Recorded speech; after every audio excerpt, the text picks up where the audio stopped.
name is Ashley. I'll be the physician assistant student taking care of you today. You're Ms. Patel, is that correct? Yes. Okay, do you have a preferred name you want to be called today? Nikita's fine. Okay, Nikita, it's very nice to meet you. Today we're be doing a general survey, vitals, HEENTexam today. While I go wash my hands, can you please take your shirt, shoes, and socks off? Yes. Thank you. Using hand sanitizer because we don't have a sink near us. So for the general survey exam, I am going to assess the patient's presenting appearance and general health status. If her stated age correlates with her apparent age, her grooming and hygiene, noting any breath or body odor, her body habitus and any obvious physical deformities, her posture and motor activity, her facial expressions for any signs of distress, and lastly, I would perform a mental status exam at this time to assess her level of consciousness. Next, I would move on to the vitals. I would take her height and weight. I'm now just going to move on to the measure her oral temperature. So I already have the little plastic probe on top. I'm going to turn it on. I'm going to have it open, close. Do you mind holding that for me, please? While she's working on that, I am going to take her heart rate. So I'm going to palpate her radial pulse with the index pads with my index and middle fingers. I'm going to count the number of pulses in 15 seconds and multiply by 4. And when I'm doing this, I'm going to assess the rate, rhythm, and amplitude of her pulses.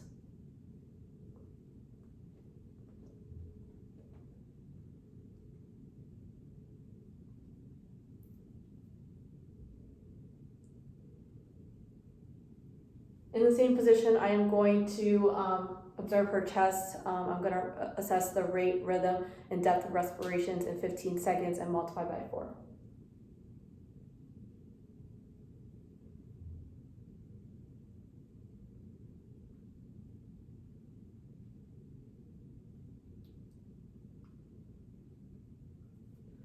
Okay, so for pulse, I got 65, and then for her respiration rate, I got 16. We're still waiting on the temperature, so I'm just going to move on to the blood pressure. I'm going to make sure that the cuff is the appropriate size for the patient. So just going to make sure that the bladder width is approximately 40% of her arm circumference, and the length is about 80%, which it is. So I'm going to palpate the brachial artery right now. Now that I found it, I'm going to secure the cuff so it's 2.5 centimeters above the antecubital fossa. So,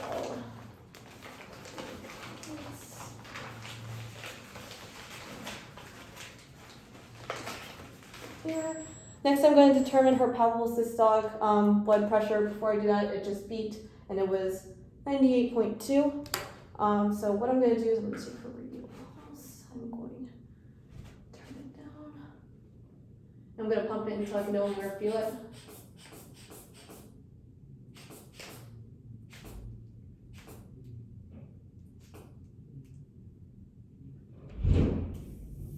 Okay, put it down. So what I'm going to do now while we're resting is that I am going to inflate the cuff so that it is 30 millimeters of mercury above her palpable systolic blood pressure, which was 110, so I'm going to pump to 140.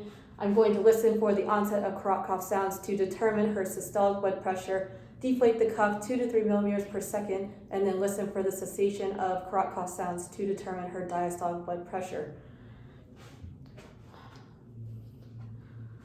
And relax right here.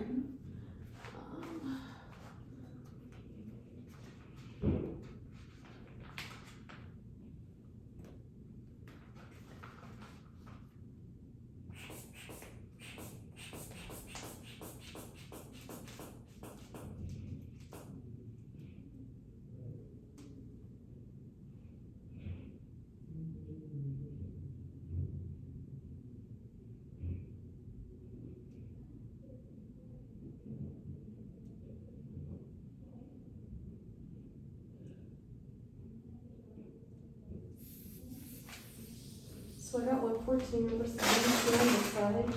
I'm going to now measure the blood pressure on the other side. If necessary, I would, after recording both blood pressure readings, I would do more additional readings in the supine and standing positions. So let's just put this on.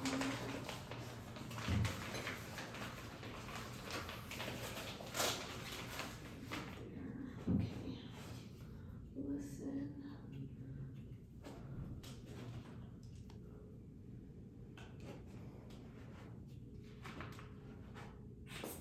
Listen. And rest your arm right on top of me. Yep, keep it relaxed.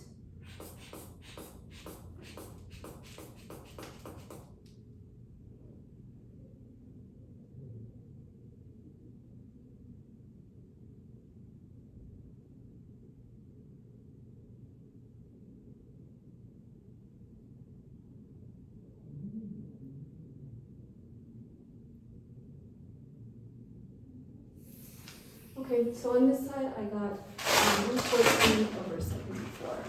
I'm going to put this down for a minute, and then we're going to start the skin exam. For that, can I please have you stand up? So right now, I'm going to inspect the skin for pigmentation, looking for any signs of discoloration. Also, I'm looking for rashes, masses, lesions. Yep, can you please, yep, okay, can you please turn around? Thank you, I'm going to spread the back. Do you mind just like lowering so I can see like your lower back? Okay, thank you. And then raising your shorts. And then you can lift each foot so I can see the bottom of your feet. Thank you. Other side. Okay, you can turn around again. Now I'm going to palpate for temperature, texture, moisture, mobility, and turgor. Temperature, moisture, texture, mobility, and turgor. Temperature, moisture, texture, mobility, and turgor. Temperature, moisture, texture, mobility, and turgor. And lastly, I'm going to inspect her fingernails and toenails for cyanosis, burnosis, lesions, lines, and clubbing. She has nail polish on, but I can still see the nail beds at least.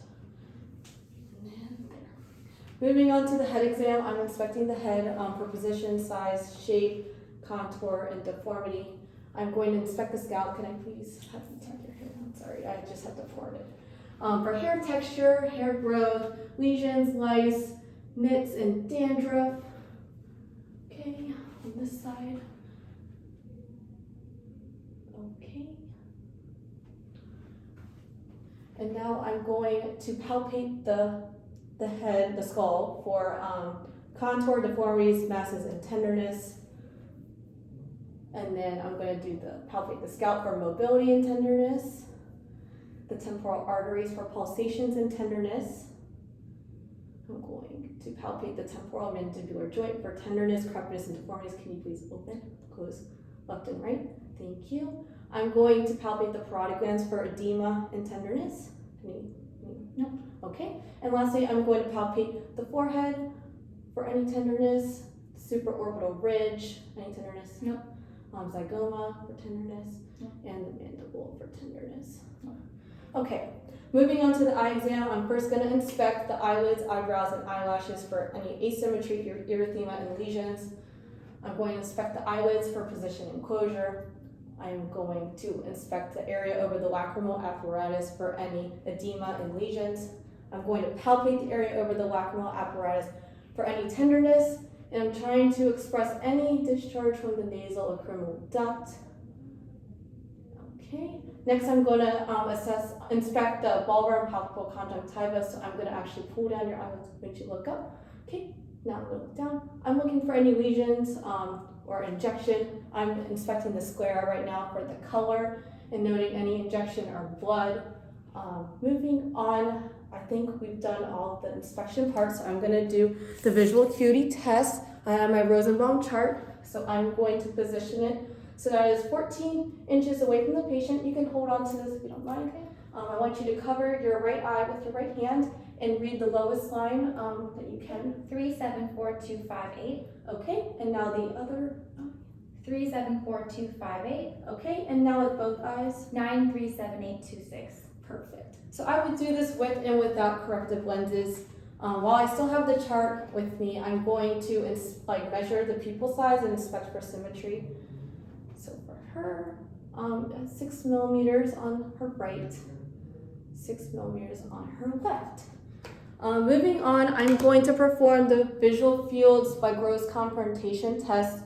So what I'm going to do is I'm going to have you look directly at my nose. I'm going to have your hands right here.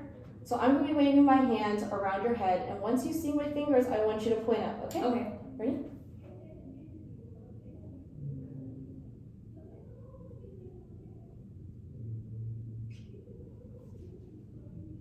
Okay. I'm going to grab my pen right now as like an object to look at to do the extraocular muscle test. Mm-hmm. So I'm going to stand an arm's length away from the patient, or you can just put your arm out. Perfect. So I have my pen light right here. I want you to keep your eye on the top as I move it in different directions. And when I'm doing this, I am testing for nystagmus at the extremes.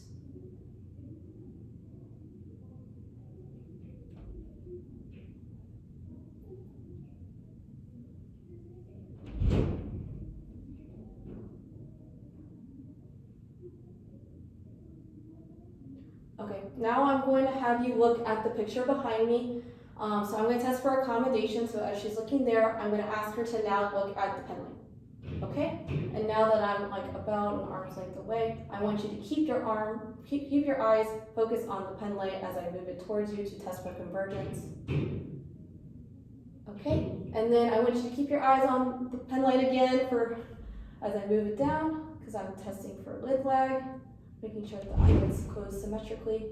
Now I'm going to move on and use tangential lighting to inspect the cornea and assess the anterior chamber, noting any crescent shadows in the medial aspect.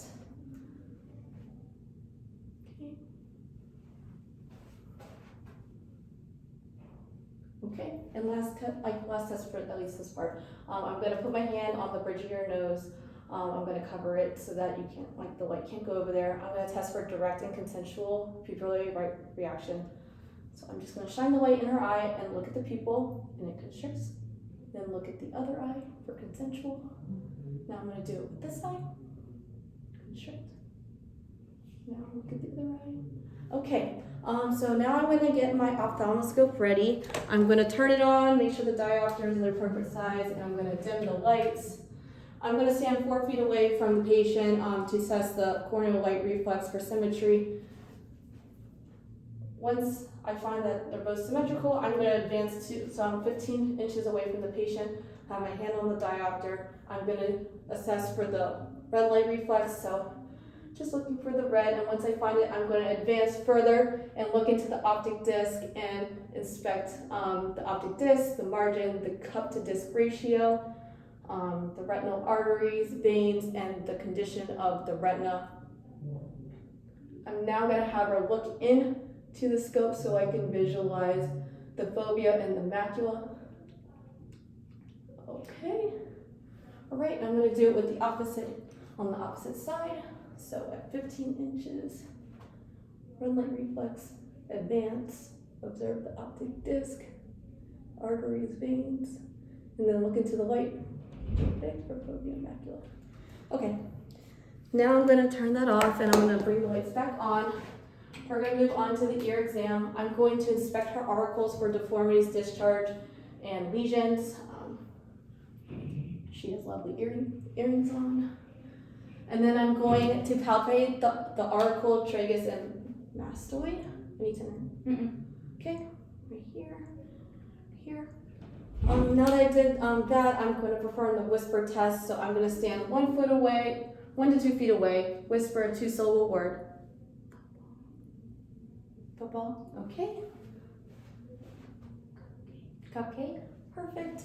Now I'm going to get my otoscope ready so I can inspect the inside of her ear. So I am going to just step aside here, put the appropriate size speculum on.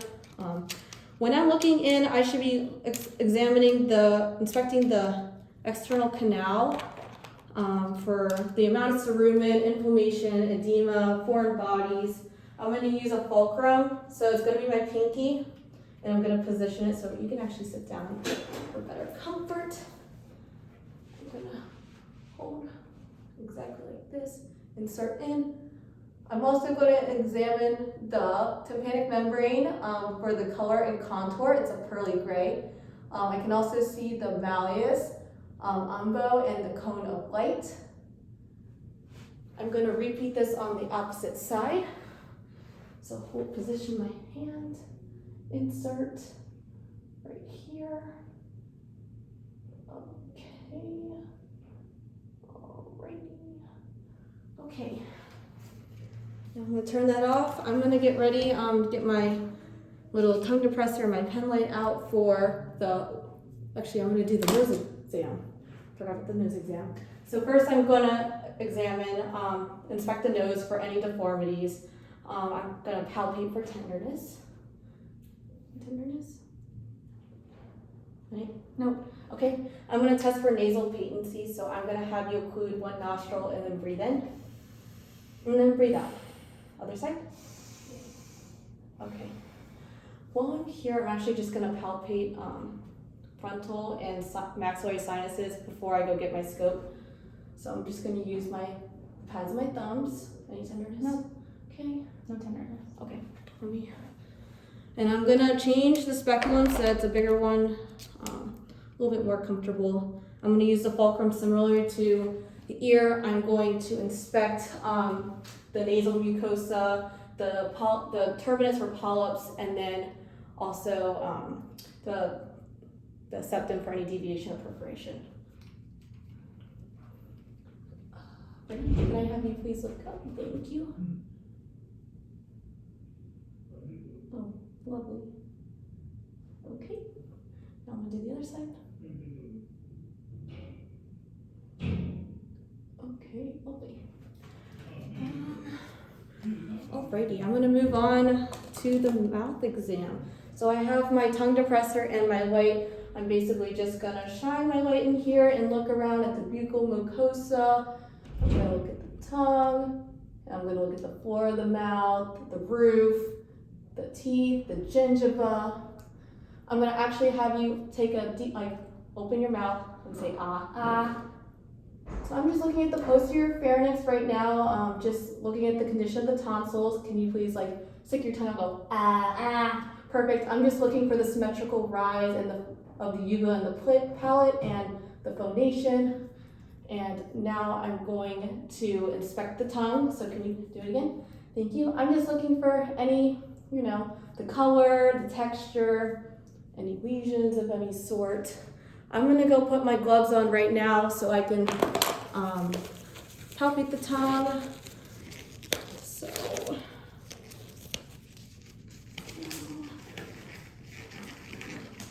gloves are a little bit of a hassle. I have my gauze here. I'm just gonna palpate the tongue, just holding it there and then just palpating all sides for any induration or masses, anything.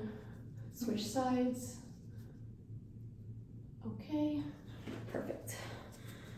Moving on to the neck exam, I'm going to inspect the neck for any asymmetry, masses, thyromegaly, jugular vein distension. I'm just going to have her swallow, just make sure that the trachea is midline. I'm inspecting over the thyroid gland for any edema or masses.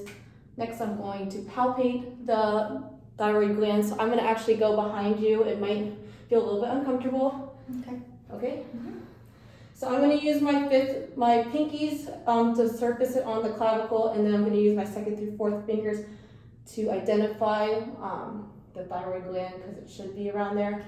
I'm going to displace the trachea to one side, and then basically I'm going to palpate the right thyroid lobe, and I'm going to do the opposite for the left right now, and then I'm going to palpate the isthmus right in the middle. Okay. All right.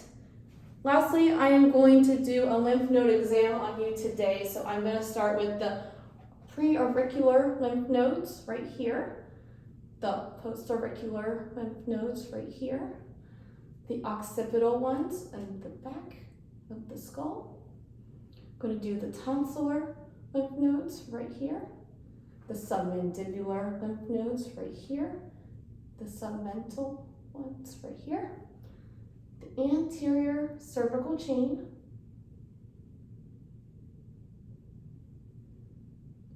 the posterior cervical chain, and then I'm going to have you actually turn your head to one side so I can feel in the deep cervical ones right in here. And then the other side. Perfect. And then lastly, I want you to take a deep breath, and I'm going to palpate your supraclavicular. Yeah. Okay. And that is all for today's exam. I want to thank you again for being the patient for my video. Sure, no problem. Okay, cool.